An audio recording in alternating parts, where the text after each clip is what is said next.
What's up, guys? Feed You Information here. Stock market news for Sunday, October 13th, 2019. This is number 16 of the series. Let's get into this. We have 10 stocks as always.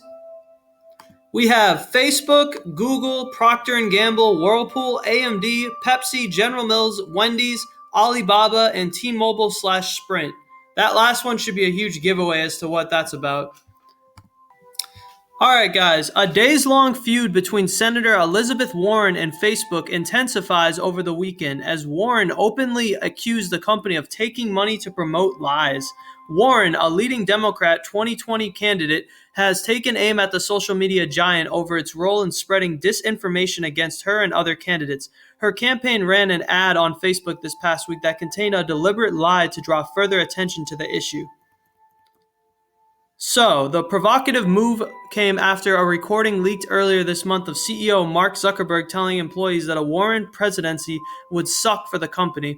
Facebook fired back at Warren over the weekend via another social media platform, Twitter, where the company compared itself to broadcast television stations that ran the Trump ad and are regulated by the Federal Communications Commission. The FCC doesn't want broadcast companies censoring candidate speech. Facebook said in a tweet, "We agree it's better to let voters, not companies, decide." The comparison opened the door to additional scrutiny of Facebook's role in handling political speech. Facebook declined to comment for this story. In response, Warren said the company's decision to compare itself to heavily regulated broadcasters raised even more questions about how it should be managed. "You're making my point here," she tweeted. "It's up to you whether to take money to promote lies." Even though this bitch probably has her entire life run off of lies. Anyways, let's get on to the next article. I can only deal with politics for a few seconds. So, next up is Google. Google Stadia is looking to become even faster and more responsive than console and PCs, which would be a massive achievement considering that latency is one of the biggest problems of cloud gaming. Latency is the time it takes between a player's press on the controller and for that action to register on the game. With Stadia as well as other cloud gaming platforms, high latency will ruin the experience. So you want low latency. You want a short amount of time, not a long amount of time for pressing the button and for it to interact into the game. As any form of lag affects a game's playability, this is why latency is a huge focus for the Stadia team. Product manager Khalid Abdel Rahman said in May at the annual Google I/O conference. In an interview with Edge Magazine VP of Engineering, Majid Baka expressed confidence in Stadia and the plan for the service down the line. Ultimately, we think in a year or two, we'll have games that are running faster and feel more responsive in the cloud than they do locally, regardless of how powerful the local machine is, Bakker said. The Stadia team aims to come through with the promise through negative latency, which will use artificial intelligence to predict what players will do. Dang, technology's crazy, guys. Which will use artificial intelligence to predict what players will do. We're going to die at the hands of a Terminator in the next 20 years. This will allow cloud servers to pre-render the game's next scenes so that once players press the button, they will be ready to load. The idea is that Stadia will generate a set of possible next frames of the game in the cloud in advance, and then only display the frames that match the player's choice. This is the chance that the player chooses a path that is not included in the AI's prediction. There is a chance that they will, but on average, the system will help reduce the latency in the service. The approach is made possible by Google's data centers, which will offer much more power than any console or PC could.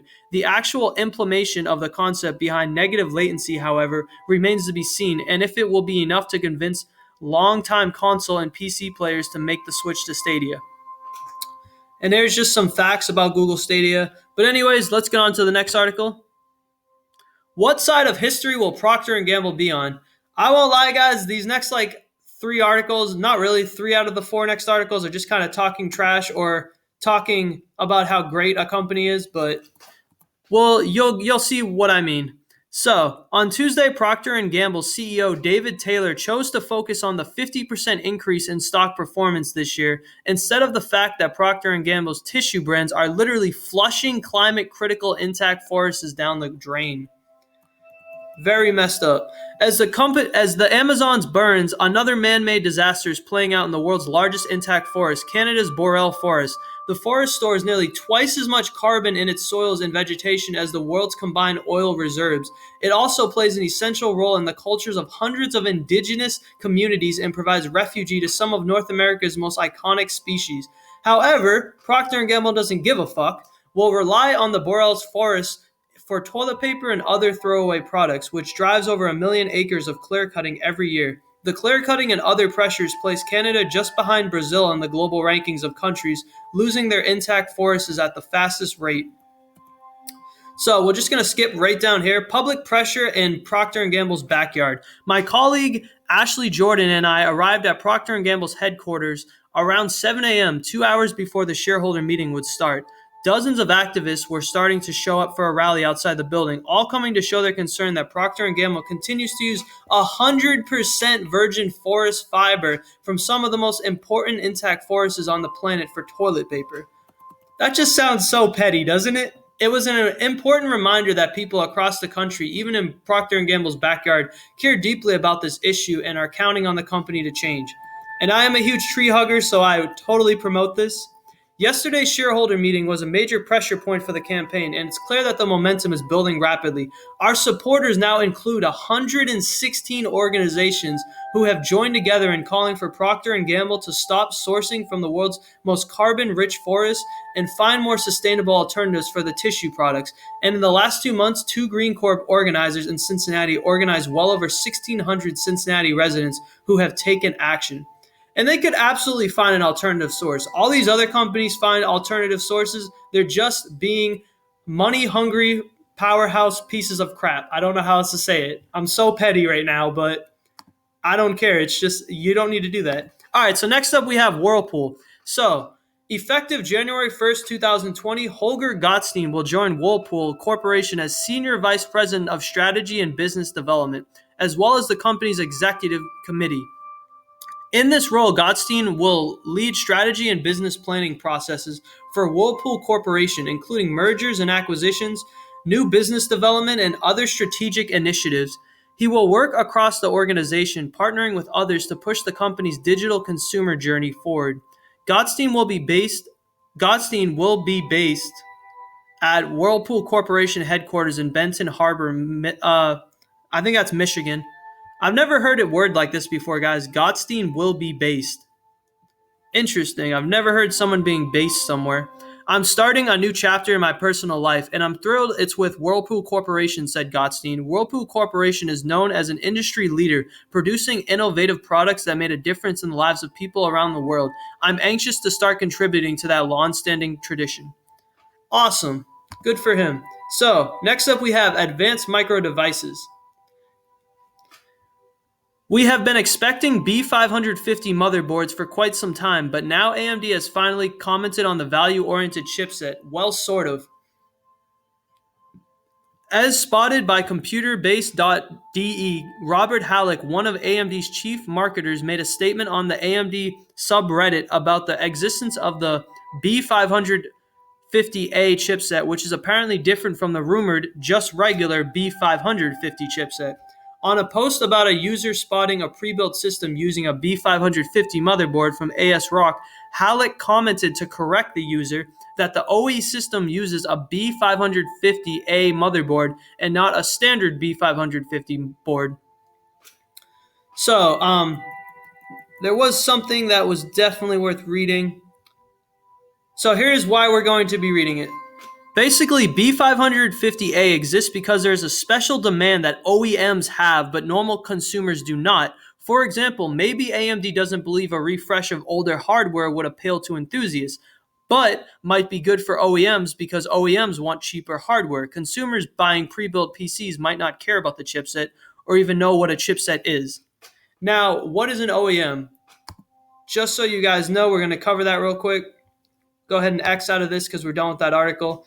OEM, pronounced as separate letters, is short for Original Equipment Manufacturer, which is a somewhat misleading term used to describe a company that has a special relationship with computer and IT producers. Now, it's misleading for this reason, guys. OEMs are typically manufacturers who resell another company's product under their own name and branding. So it's almost like drop shipping. You get someone else's product, but then you sell it under your own kind of brand and name. I don't know if that's exactly true or not because I think you just sell a product. But if you were to do e-commerce and change a product to your own brand, then that's basically the same as an OEM. All right, PepsiCo has priced its first ever green bond, designating the proceeds from the $1 billion offering to help cut virgin plastic use and replenish the water it consumes in making sodas and snacks. What is a green bond? We're about to check that out. Green bonds were created to fund projects that have positive environmental and/or climate benefits. The majority of the green bonds issued are green use of proceeds or asset-linked bonds. Proceeds from these bonds are earmarked for green projects, but are also backed by the issuer's entire balance sheet. So, Procter & Gamble sucks, but Pepsi is awesome. Just saying. They are doing what they should, giving back to nature. All right, so with the announcement, the company said it has named Executive Simon Loden as its first Chief Sustainability Officer, follow-up action to its September release of a Sustainability Pact. I am proud PepsiCo has issued its first green bond to address global challenges like carbon emissions, access to clean water, and plastic waste, and that the company continues to be a leader in tackling critical sustainability issues. The offering adds to PepsiCo's roughly $34 billion in outstanding debt. Our understanding is that there is a little financial incentive from an issuance perspective to issue a green bond as opposed to all else equal non-green bond. And Pepsi told us that they were not aware of any financial advantage to issuing a green bond. I keep calling it bound, but it's bond, said James Dunn, senior analyst for U.S. consumer goods at corporate bond analyst from credit sites. I'm just so tempted to say it. However, as more companies look to improve their sustainability efforts, which Pepsi certainly is trying to do, and as more beverage companies come under pressure to reduce plastic usage, actions like issuing a green bond to finance green projects will provide a good narrative from a PR perspective, and it shows that Pepsi is being proactive. All right, that's it for that article. On to the next one, guys. We got 4 left. So next up, we have General Mills, actually. This is really cool. So basically, they're cleaning up Bear Creek. Bear Creek is in much better shape after officials said the spring flood left it in bad shape. That's why the Hannibal Board of Public Works hosted an annual cleanup day to try and get it looking back to normal on Monday. Between the Hannibal Board of Public Works and General Mills, about 70 employees and volunteers made their way out to Bear Creek Monday to pick up all sorts of debris and trash all down the creek. It's something officials said is important to the community and can be avoided with a little bit of help. So this is really cool because right here, that's why General Mills allows its employees to contribute to the cleanup while on the clock. So they're literally paying them to just clean up and do something good for the community, guys. That is awesome. Shout out to General Mills. I know I'm no longer invested in you at the moment, but you have good morals. All right, next one. That was just a quick short one to go ahead and, show some love to General Mills. But anyways, next up we have Wendy's. So on Friday, Wendy's became the latest fast food chain to mention delivery-centric locations without dining rooms or takeout, commonly called ghost kitchens or dark kitchens. I'm going to bet $500 million ghost kitchens is what they're going to actually call it because that just sounds too cool. Abigail Pringle, Wendy's Chief Development Officer, said during Wendy's annual Investor Day that dark kitchens would be a significant part of the chain's expansion strategy. Pringle said the chain planned to open 2 dark kitchens in the U.S. by the end of the year, having already utilized the design internationally. Wendy's plans to use dark kitchens in highly delivery areas. Wow, so now they're just going to keep calling it dark kitchen. Maybe I was wrong. As well as regions where the chain has not yet opened locations due to high real estate costs or other restraints, And the fast food chain isn't alone in turning to ghost kitchens to boost delivery sales without making massive investments. All right, so just a quick one right there. Ghost kitchens is going to be the thing of the future, clearly. Next up, Alibaba. Alibaba Cloud, a subsidiary of Chinese e-commerce giant Alibaba, is planning to fully acquire Beijing-based cybersecurity startup Chaitin Tech, it said on Friday. Why it matters. Cloud computing is considered a core component of Alibaba's business ecosystem and will likely become a key revenue driver. Boosting the security of cloud products is a top priority for the e-commerce giant. Here's a quote: Alibaba Cloud will be able to significantly boost the capability of its custom security services to its large government and enterprise clients. Chaitin Tech will be able to leverage Alibaba's cloud Cloud's powerful cloud resources and data capabilities to help enterprises grasp the key security links in the increasingly complex IT environment and effectively enhance the value of our products in building security. So this was Chitin Tech in a statement.